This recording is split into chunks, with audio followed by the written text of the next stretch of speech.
Hello and welcome to today's webinar, The Power of 24/7 Robotic System Access, How Adventist Health is Unlocking More Value Through Minimally Invasive Surgery. On behalf of Becker's Healthcare, welcome and thank you for joining us today. Before we get started, I'm going to walk through a few quick housekeeping instructions. If you have any questions throughout today's webinar, you can type those into the Q&A box you see on your screen. If we don't get to your question today, we will be sure to follow up with you directly after the webinar. You will find a few engagement tools on your dashboard. Please check out our resources section and also make sure you fill out our session survey. Today's session is being recorded and will be available after the event. You can use the same link you used to log into today's webinar to access the recording. Lastly, if at any time you have trouble with the audio or video, please try refreshing your browser. You can also submit any technical questions into the Q&A box, and we are here to help. We are so excited to be joined by two awesome speakers from Adventist Health Simi Valley Hospital, Jennifer Swenson, who is the president and CEO, and Dr. Andrea Pikula, who is the medical director of robotic surgery. I'm now going to pass it over to Jennifer to kick us off. Hi, my name is Jennifer Swenson, and I am the president here at Adventist Health Simi Valley. We're located in Simi Valley, beautiful California. For those of you who aren't familiar with the West Coast, it's about 35 miles north of Los Angeles in beautiful Ventura County. And I am here to share with you our story of growing and creating a robotics program for our organization. I think we have learned a lot through this journey. We have created best practices, and so hopefully you can pull some of the information from what we have learned throughout our time here creating that robotics program. Just a little bit about why we wanted to focus in on robotics, because as many of you might know, an executive's opinion of robotics can vary depending on your experience in healthcare. So I have over 32 years of healthcare experience. I'm a former CFO and have been a CEO for the last 12 years of my career. And we've often heard the term of, well, robotics really doesn't save us money or doesn't have better outcomes than doing it the open way or the laparoscopic way. There's really not a benefit to a robotics program. Well, I tend to disagree, and I disagree passionately. So hopefully you're going to hear that in my voice as you see some slides representing our growth. But why we wanted to focus on robotics was to create a name for ourselves. We are obviously in the LA basin and have high-level tertiary centers around us, and our community that we reside in are very used to commuting for either work, pleasure, play.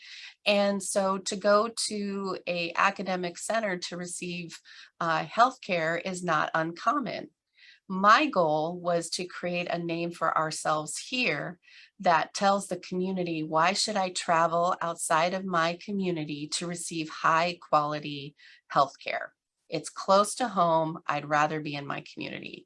So we picked robotics as a way to do that. It was going to change the perception of our organization to being a high quality organization. It's obviously going to focus in on growth, right? It's going to reduce variation. And we know that from airline industry, that variation creates a potential for a poor outcome. So the more we can reduce that, the better off we're going to be. And having a robotics program will also help us recruit and retain surgeons and physicians. And last but not least, it's going to improve our patient outcomes. So we wanted to adopt a growth mindset. So we captured data, right? We looked at the information that was in front of us. Who is leaving our community to have these surgeries done on different platforms? What physicians do we need to recruit and retain? What is going to be the infrastructure need that we needed to focus on? Do we need to expand our operating rooms? Do we need to create a different incentive? All of these things are the tools that we use to analyze whether a robotics program was going to be beneficial to our organization. Obviously, we said, yes, it is going to be a benefit. Now we need to find a partner to help us do this. And so partnering with Intuitive gave us basically a toolbox, right? The toolbox allowed us to access potential surgeons that were looking for a home to do those surgeries. It allowed us to access training and education for our staff. And it allowed us to work with them on creating programs through marketing strategies, etc. So this partnership together was really built on the foundation of us all being aligned as to what our goals are. So you've heard of the quadruple aim, right? Better outcomes, lower cost, a better experience for the patient and for the providers. So these were the aspects that drew Adventist Health, Simi Valley, and Intuitive together. So just an example of how a robotics program enhances a patient experience, it's a faster recovery, right? Some of these patients just go home the same day. They have less complications. They are using less narcotics, which I think is really important in today's day and age with what we're seeing in our communities by the abuse of narcotic use. We wanted to create a consistent outcome that was positive for our patients. How do we lower the cost of care? You reduce variation, right? Some of these patients that have these surgical procedures done on the robot are leaving the same day. That's a complete length of stay reduction and hopefully reduces readmissions as well, less complications. From a provider experience, we're creating OR efficiencies. We are using marketing tools, so we're better aligned to support our providers. So there's really three key pillars that support a robotic center of excellence. So obviously you have to have an executive team that is created, that is passionate and aligned with building this program, because it does take resources. You have to understand the physician recruitment needs, and you also are going to understand what it means to your revenue stream. Is this new revenue? Is this replacing revenue? Obviously, our goal was to grow revenue. You combine that with clinical excellence, and you have a surgeon who is passionate about building this program together. So you have data that's transparent. You have a multidisciplinary robotics committee who's looking at all of these data, and you standardize what your requirements are for these surgeons who are going to be practicing on these robotic platforms. And last but not least, right, you're looking at operational excellence. So you're going to say, this is what our standard of cost should be per case. You're going to look at how many team members support each one of these surgeons. You're going to look at turnover times. You're going to look at, first assist and block time utilization. All of those data points is what you bring to that multidisciplinary committee to be able to achieve best practices. So this next slide is really just a snapshot. It's a little bit busy, I apologize, but it's a snapshot as to how we actually grew and started our robotics program. So you can see that back in 2020 is when our Da Vinci arrived. And Dr. Pakula is our surgeon that we wanted to lead this robotics program. So we created a role for her. We focused in on setting up that interdisciplinary robotics committee. So at this time, we actually had a Mako robot as well that had arrived in 2019. And so this committee actually was looking at both sets of data. We wanted all along, if we're going to do something, we're going to do it to the very best of our ability. And so we wanted to have a goal to achieve a center of excellence. So you can see from the moment we did our first Da Vinci, which was in July of 2020, we achieved our center of excellence almost a year later, July of 2021. And that actually is not a stamp on one robot. We achieved it on all 3 robots that we had in place at the time. So the 3 platforms we have is Da Vinci, Globus, and of course the Mako. But really excited about the time frame, the commitment. This just shows you what you can accomplish when everyone's working together as a team.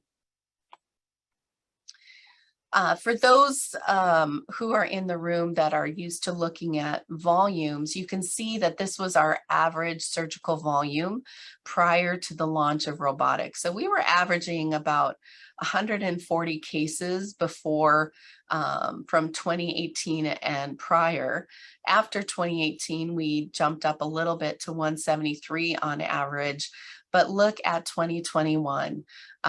We really were coming on strong with attracting new volume. Okay, so this isn't taking volume away from any particular one or converting it from laparoscopic to robotics. This is all new volume. And so, you know, significant growth. And mind you, this was done during COVID, which I'll talk about in a minute. But 599 surgeries were done in 2021, and those wouldn't have been done had we not committed to bringing a robotics program to Adventist Health CME. Now, through this, we actually obtained what I'll say is best practice, right?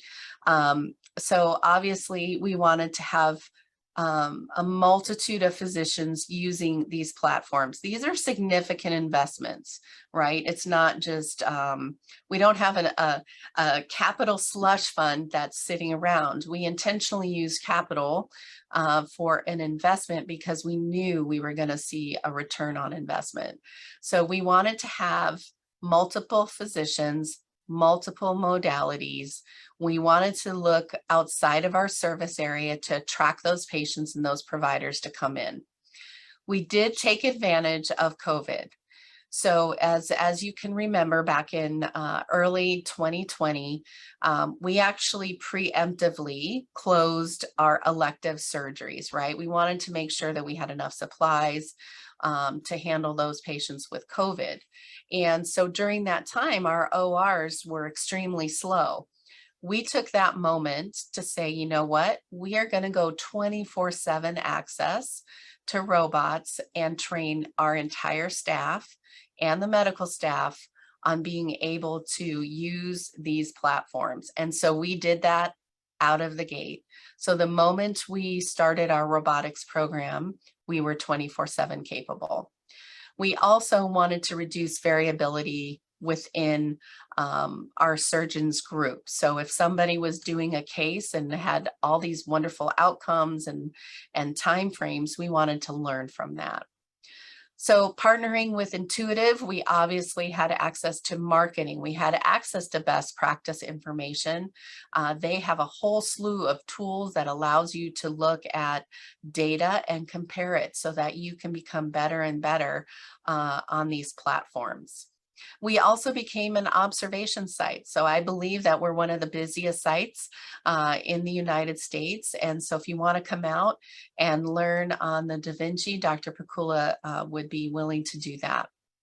So administration, we were all committed to making this happen. We knew it was an investment from a capital standpoint for the equipment, but more than that, it's an investment in our teams. It's an investment in our people, our associates, and our providers to make sure they have the tools readily available. We also have a robotic steering committee, as I mentioned, that is multidisciplinary. So all of these key components are really best practices from our experience. If you look at the surgical cases, as I mentioned, we were looking at average monthly volumes, but this is actually year by year volume. And look at that trend line. It's absolutely wonderful to see that going up, especially during the time of COVID. This is what was unusual. So we've grown 25% since 2019, which is phenomenal. And not to mention, we were the first center of excellence in Ventura County. I'm really, really proud of this. I hope to not be the last to, because I think this is a testament to a structure that aligns with our patient outcomes, right? This is something that we focused on, and we've received additional gold stamps for the different aspects of our robotic surgery. But have to report today, we are still the first and only robotic center of excellence in Ventura County.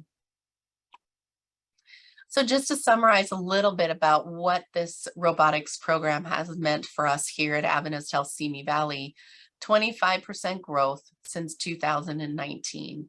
We have recruited, our medical staff has grown over 200 in a 3-year time frame. We limited any inefficiency from our operating rooms. Our turnovers times are amazing. I think Dr. Pakula might even share a little video of one of our turnover times, which is phenomenal. I mentioned we were 24/7 capable, and our robotics program did not poach from other surgical programs. So having this robotics program in place actually allowed us to grow overall surgical volume 25%. So really exciting that we had this program in place. As I mentioned, you can see the additional center of excellence that we have achieved throughout our time frame of starting and launching the program until today. But these are our physician leaders. Dr. Pakula leads our Da Vinci program, Dr. Dorsey leads our spine program, and Dr. Bawa leads our orthopedic Mako program. So really proud of the volume. 3 robotic platforms, 20 surgeons that are doing cases on there. I mentioned that we were a case observation site for Intuitive. We are willing to share our best practices with those who are interested. And we're continuing to build upon this because our robotics program is now a service line. So we actually have a service line leader dedicated to this, and we're bringing in other aspects. We just hired a bariatric trained surgeon. So urology is going to be the next component that we expand. So really proud of the work that we have done in this space. And to me, what this says is I have minimized the number of patients that have to commute outside of our community to receive this high quality care. So this is just a snapshot of our robotics program from beginning to end. These are annual numbers. So in 2019, when we started with Mako, and then 2022, that is what we are projecting. Obviously, we're not done yet, but we are projecting even exceeding 2021 numbers altogether. So this just doesn't stop. This is constantly improving because we are always wanting to improve. We want to eliminate inefficiencies.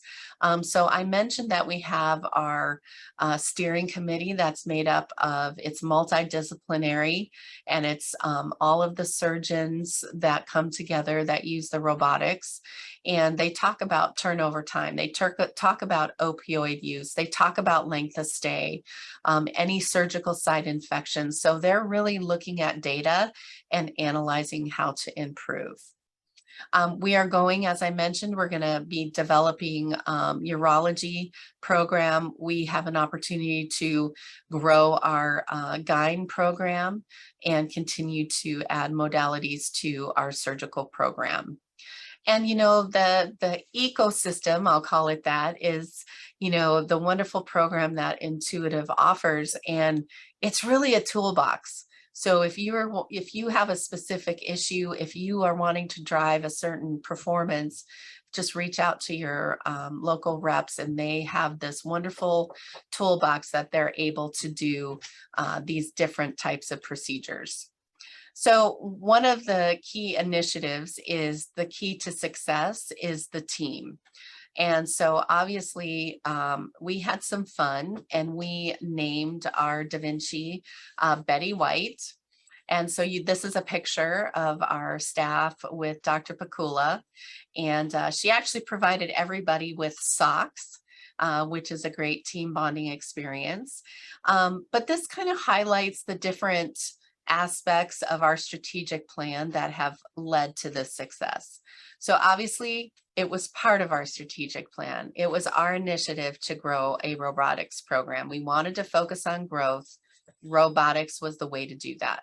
We wanted to have alignment. So administration, our physicians and surgeons and our clinical teams came together and said, this is what we are going to do together. So we were all aligned on our goals. We had a high belief in our robotics program. We also had different surgeon champions, as I mentioned, the 3 surgeon leaders that are on our different robots. They are committed to making sure that they are looking at best practices and continually trying to improve. And probably the biggest component that makes us unique is we went in from the beginning 24/7. We trained all of our staff. We took the opportunity that COVID presented and allowed them to go get that training so that everyone who comes into our organization is robotics capable. So midnight, you're not going to get a different way of approaching that surgery than if you came in during the day. So thank you for allowing me to share a little bit about our robotics program here at Adventist Health Simi Valley. And I believe that Dr. Pakula is going to join me and present a little bit of the clinical aspect. And of course, I can't not brag about her. She's a rock star. She's awesome. And it's been a privilege to do this journey with her. Thank you. Hi, everybody, and thanks, Jennifer. That was a great discussion and talk on the administrative side of building a robotic surgery program. And I'm Andrea Pakula, and I'd like to thank everybody for the invitation to speak to you all. I'm Andrea Pakula. I'm the medical director of robotic surgery at Adventist Health Simi Valley in Southern California. And I am going to discuss the clinical side of building a robotic surgery program and kind of tie in together, I think, what Jennifer spoke about with respect to really aligning physicians and the executive team in order to have a successful program. So with that, we will get started. A little bit about me. I'm from Southern California. I did my general surgery residency in a very busy level 2 trauma center, which was in Central California. And I did a trauma surgical critical care fellowship at the Mayo Clinic in Rochester, Minnesota.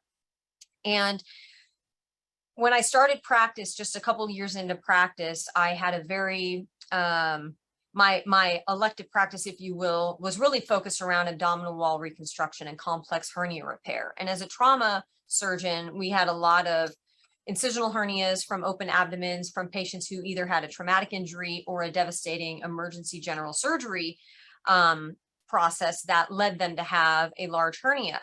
And so early in practice, I decided to train on the Da Vinci robot back in 2016. And at that time, really the decision was to be able to expand my minimally invasive skill set for complex hernia repair. And I'm going to talk a little bit about the evolution of my practice and how we got to where we are today with respect to acute care surgery. I've since left that hospital and I've been down in Simi Valley now for the last few years and have developed our robotic surgery program here at Adventist Health. I have a very busy elective practice as well as acute care surgery practice or emergency general surgery call practice, all of which is done utilizing the robotic technology to allow for minimally invasive surgery for our patients. But really where it started for me was this complex abdominal wall reconstruction surgery. And what I began to realize as I was doing these procedures and seeing how well the patients did with big operations, big hernia repairs through just small incisions, that I felt that it would be more than just these patients who would benefit from this technology. And so like many surgeons that go through the learning curve of robotics, we started simple. I started with gallbladder surgery, inguinal hernias, intraperitoneal hernia repair, which many of us were doing when we were doing laparoscopic hernia repair, and really to be able to get to what I thought was the pinnacle of repairs, which was that transversus abdominis release or complex abdominal wall reconstruction. And getting through the learning curve, starting simple and really being thoughtful through the progression of complexity of cases was what allowed me to get through that learning curve. But again, all through this process, I'm realizing and seeing the value of robotic surgery for patients. So just a little bit about a trauma acute care surgeon for anybody that's in the audience that is an acute care surgeon. I think it's important to understand that, and this is why it's so important for me to really build acute care and robotics as part of the entire program, is because acute care surgeons aren't necessarily trained with an advanced or a complex minimally invasive skill set. Much of what we do comes in through call or comes in through the emergency department. It's either trauma, injury, emergency general surgery. Patients come in all hours of the night on the weekends. We're not, we don't have the luxury of scheduling these patients for elective surgery. And they often have, significant physiologic derangements and other things that are working against us, if you will. We don't have the ability to optimize these patients, but we're often doing maximally invasive surgery, big laparotomies, and these patients are in the hospital for several days. And everything that goes along with that, narcotic use, readmissions, ileus, all of the things that we see with big open surgery.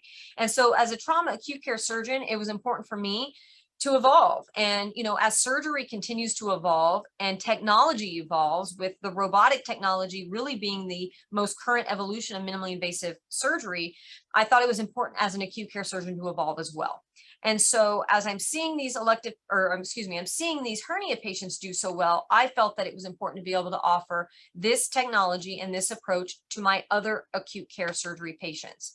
And so just like I went through the early learning curve with the robotics just to learn it, I did the same thing with respect to the acute care surgery cases. And I really had, again, that thoughtful progression of case complexity so that I could offer this ultimately to everybody, but do this safely.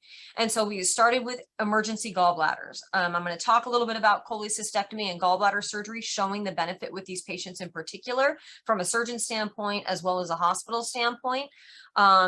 Hernias that would come in, patients with strangulated hernias, bowel obstructions, the need for bowel resection if the bowel was ischemic, as you can see in one of these videos, or even perforated diverticulitis. All of these patients are able to undergo a minimally invasive approach, get out of the hospital faster, have a faster recovery, and ultimately do very well. All of this starts with what I like to refer to as the COVID coli. So many of you, as you know, during the height of the pandemic, elective surgery was halted, and much of what we were doing in the emergency setting, we were trying to minimize what we were doing, even those cases that were coming through the ER. But what that resulted in are patients like this who waited to have their surgery done. This was actually supposed to be an elective gallbladder, and this patient waited. She didn't want to come into the emergency department because of COVID and the fear of coming to the hospital at that time. And this was a so-called elective gallbladder. You can imagine trying to do this laparoscopically would have been very difficult. And even doing it open absolutely would not have made it any easier.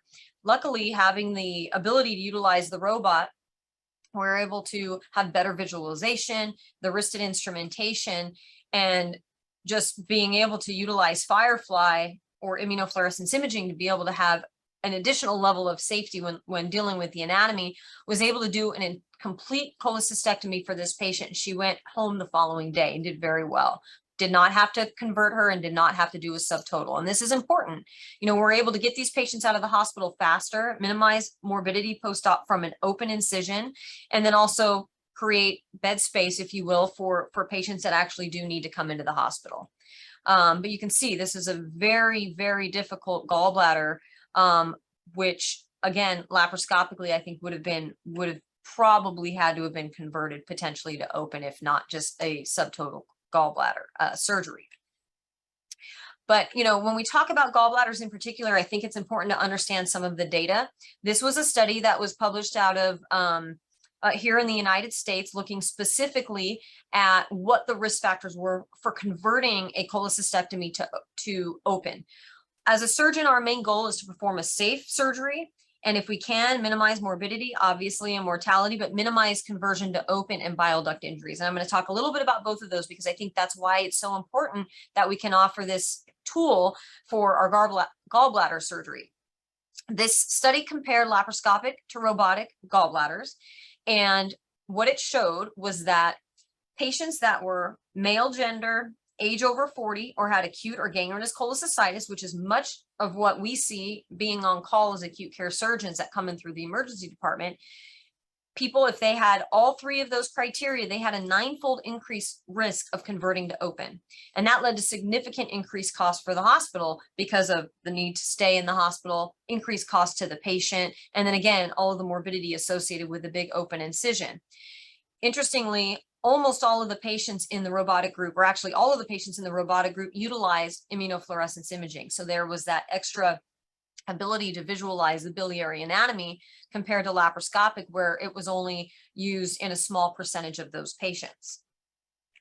When we talk about gallbladder, you know, I think it's important to understand that not all gallbladders are the same. This is really important. I was talking with somebody actually about this today. We were talking specifically about the value of gallbladder surgery, and many surgeons will say, oh, I can do that laparoscopic cholecystectomy, you know, in 20 or 30 minutes. Sure, absolutely, many of us can if it's a true elective gallbladder that goes smoothly. The thing is, we never know what we're going to get when we get in there.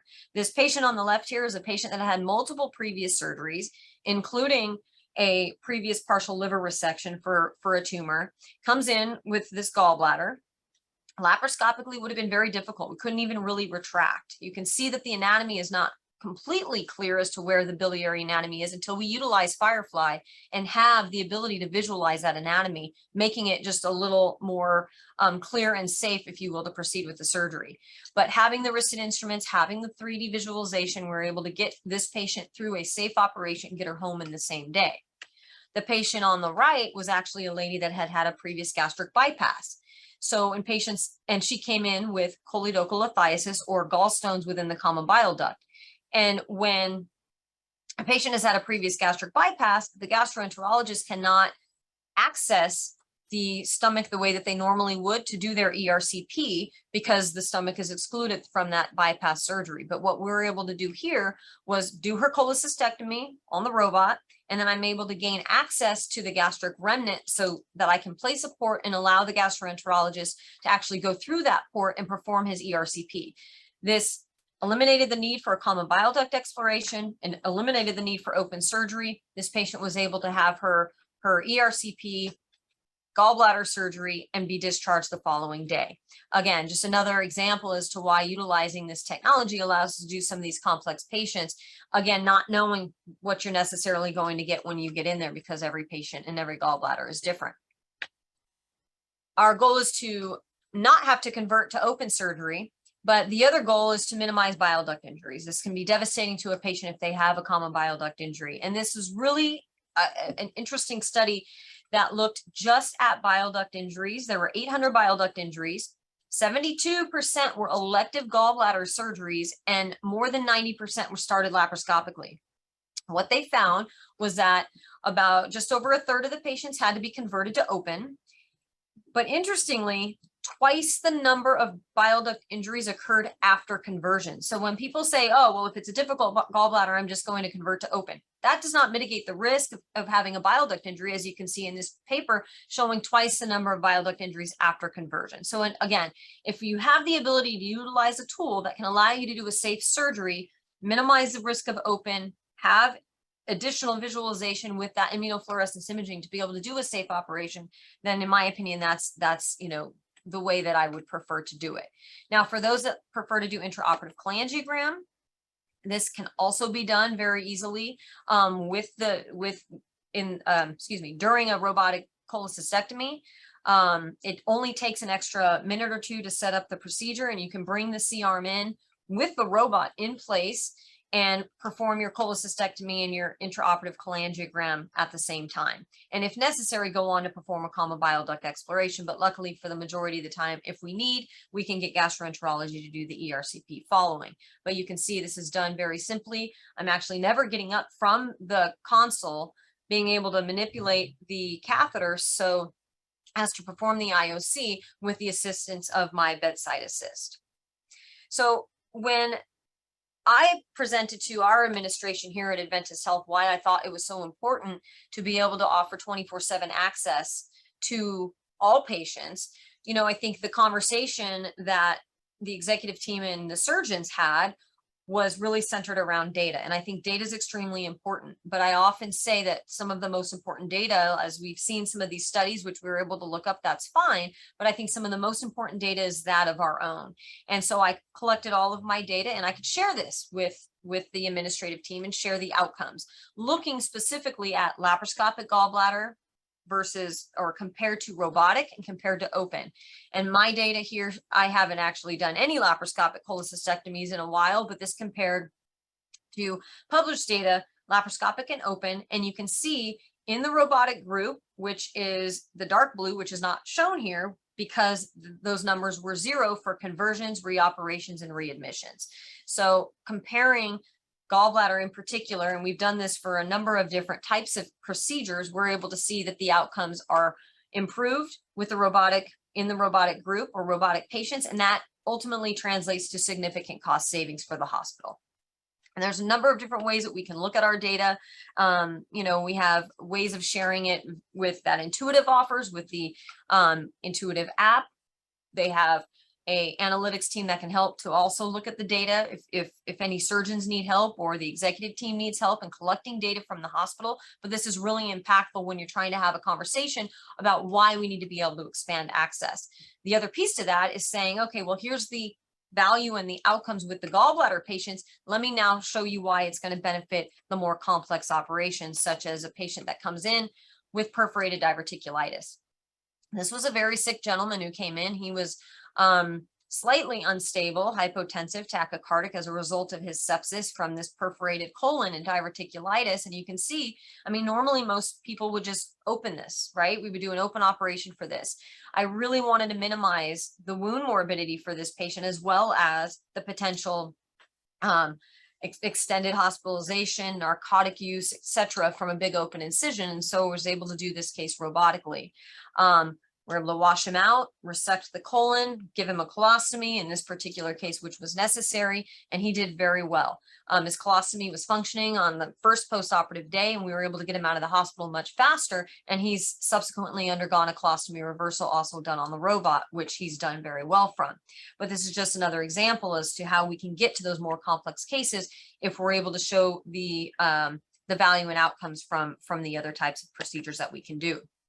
Couple of other examples are emergency hernia cases. There's the incarcerated inguinal hernia on the left. There's a strangulated Spigelian hernia on the right. You can see that there's going to be a segment of what almost looks like ischemic bowel there that's stuck within this hernia defect. But we're able to utilize, again, that immunofluorescence imaging to show the viability of the bowel and determine the need for resection. In this particular case, the patient did not need to be resected, which was good, but we often see where there's bowel that does not perfuse and does need to be resected. And it just helps us to guide what we do in the operation to allow, again, for just a more accurate and more safe operation for that patient. But both of these patients are able to get a minimally invasive repair, minimally invasive operation, and get out of the hospital, if not the same day, then within a day or so, depending on what we're able to do.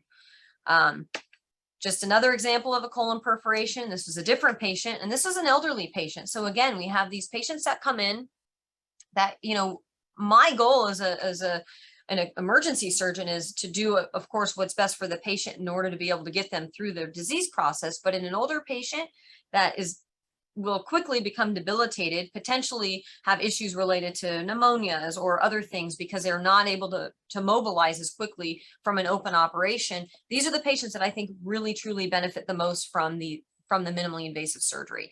And so this was an older patient that presented with, as you can see, this colon perforation, and we're able to do her colon resection and anastomosis with, and get her out of the hospital on post-operative day 2. She didn't take a single narcotic medication after surgery. She was really only took Tylenol and some other anti-inflammatory medications. She did not have that much post-operative pain. She was ambulating, had bowel function, and was home back to her family within a few days. So again, just another benefit of why we're able to do 24/7 access, and why we should be able to offer 24/7 access to our patients, but also the robotic approach. So let's talk just a little bit about 24/7 access and how do we achieve this. And you've heard from Jennifer as far as the administrative side and what they were looking for, and I'm going to tell you what the physician side, what we think about and how we get started. But really, without having an alignment between the administrative team and the physicians, this really wouldn't work. One, you have to be a surgeon. There has to be a surgeon champion. So anyone that's wanting to start a acute care surgery program or have expanded access, there needs to be a surgeon that really wants to take ownership of that. I always say, as a surgeon, we need to advocate both for ourselves with how we want and feel is the best way to approach an operation for a patient, but also advocate for our patients. If I can offer a minimally invasive approach, that's what I want to do, and I think that's important for our patients. So you have to have a surgeon champion, and the first thing is really to get involved with your steering committee. If the hospital doesn't have a steering committee, then we need to form one, right? So that's probably one of the most important things, because what happens in that steering committee is we set goals within the operating room. We track the data. When I say goals within the operating room, I'm talking about turnaround times, getting our turnaround down to 20 minutes on average. We need to educate. We need to educate the staff. The most important thing, as Jennifer mentioned, is we started from the beginning as 24/7 access by having every nurse and tech trained. So we start with education. We give talks to the pre-op nurses, PACU nurses, obviously all of the techs getting their hands-on training, and just having a constant communication with the entire team so that we can make sure that we're on the same page as we're moving forward with progression of the program. The other piece, again, is, of course, to gain administrative support. And that all comes back down to that data that I was talking about and tracking our outcomes. We need to understand what the priorities are of the hospital, but then also have that same vision to not only take care of patients, but be able to have better outcomes, ultimately lower costs, and just improved experience for both the surgeons and the patients overall, or the physicians, executive, and patients overall. And then really it's about creating a culture. I felt this was really important. She joked about naming the robot Betty White and wearing the socks that we got everybody. But I think, making everything a bit fun as well, so that everybody feels a part of the team. Some of the nurses, in the recovery room were unsure of the robot at first, until I said, I invited everybody into the operating room to see what it is that we're doing for the patients. And then they would see those patients in the recovery room. And they were blown away by how quickly those patients were out of the recovery room without the need for narcotics. Really sharing patient testimonials and getting everybody involved really was able to get the whole team to move forward with expanded access and growing the program. But there are obstacles that we face in doing this, and I want to touch on a few. For acute care surgeons in particular that don't have a busy elective practice, I'm going to go into how we can manage some of those pitfalls with respect to that. The other obstacle that I mentioned as an acute care surgeon is we deal with the sick patients that come in the middle of the night. Oftentimes we're managing complications from some of our subspecialist colleagues who do their procedures in a minimally invasive way, but we have to deal with those patients, and now we're potentially faced having to open them. Staff shortages, no doubt, across the country has been probably the biggest hardship for hospital administrative teams, since COVID, for sure. And I'll talk to you about basically short staff and our limited staffing models and how we've gotten through that. And then access. There's always a question about robotic access when we're talking about the acute care team working with after hours or on weekends. So as far as the limited elective practice goes, if we're looking specifically at acute care or emergency general surgery, I always say to my colleagues that there is never a shortage of gallbladders, right? This is probably one of the most common procedures that we do on the robot while on call. And the key in expanding not only the surgeon skill set, but also the whole care team skill set is we have to be willing to put all of these cases on, because the more touches that the surgeon as well as the tech or nurse gets on the robot, the more experienced and more comfortable they're going to be, so that it doesn't matter if it's in the middle of the night or it's on the weekend. And, you know, people used to say, well, we don't have the A team this weekend on call. We don't believe in that here. We believe that all the teams are equal. There's no A team. It's an ABC team. It doesn't matter who's on call, because I don't have a specific team that takes my week of call with me, right? So any tech or nurse needs to be trained. And in order for them to gain experience and comfort, they have to be able to get on the robot as often as possible. And with that, I say, put every case on so that everyone can gain experience. I mentioned managing complications after hours. This video was actually a lady that had a laparoscopic gastric bypass, years before. And she comes in with an internal hernia, which is a known complication of that surgery. But as the acute care surgeon on call, I don't want to have to open potentially an obese patient. She did have a bypass, but she was still overweight. You could see this internal hernia, clearly a long segment of ischemic bowel needing a bowel resection. Being able to manage the colorectal emergencies, the bariatric emergencies, whatever procedure may have been done laparoscopically in the beginning, and if these patients come in with some sequelae of that operation, I think it's important to be able to offer an additional minimally invasive solution to that problem. And in this patient, in this particular case, she got a small bowel resection with anastomosis and takedown of adhesions, and did very well. I think most importantly, though, as I mentioned, is definitely the issue of staff shortages. This literally is my OR team. It is myself, my tech, a nurse, and the anesthesiologist. The beauty of the robot is that it eliminates the need for an assist in the room. You have a stable platform. The surgeon controls the camera as well as the assist instrument. So there's really no need for an extra person in the room. So that extra staff that's needed can be in the cardiac room or in the ortho or neuro room. The robot room really only needs a limited number of people, because it's essentially does everything itself with respect to the surgeon being able to control the instrumentation and the tech exchanging the instruments as needed. Doing this also, though, I think breeds efficiency. So one of the things that Intuitive offers that I always encourage any program to take advantage of is their Genesis team. The Genesis team is really a specialized team that is brought in to help with the setup of the OR. The goal is to maximize efficiency within the OR by limiting variability or minimizing variability. We have very slim back table. The instrumentation that is open is minimal, so that there's less to turn over between cases. That allows us to get to, as I mentioned, a 20-minute turnover, which is our average. But I want to show you, one day we decided to film our turnover. This is obviously it's sped up, but the real time was 12 minutes. This was a 12-minute turnover. And what I want you to pay attention to is the few people that are in this room, and every person has their role. We have the anesthesia tech, we have the housekeeper, and then there's the nurse. Right now, that's just anesthesia.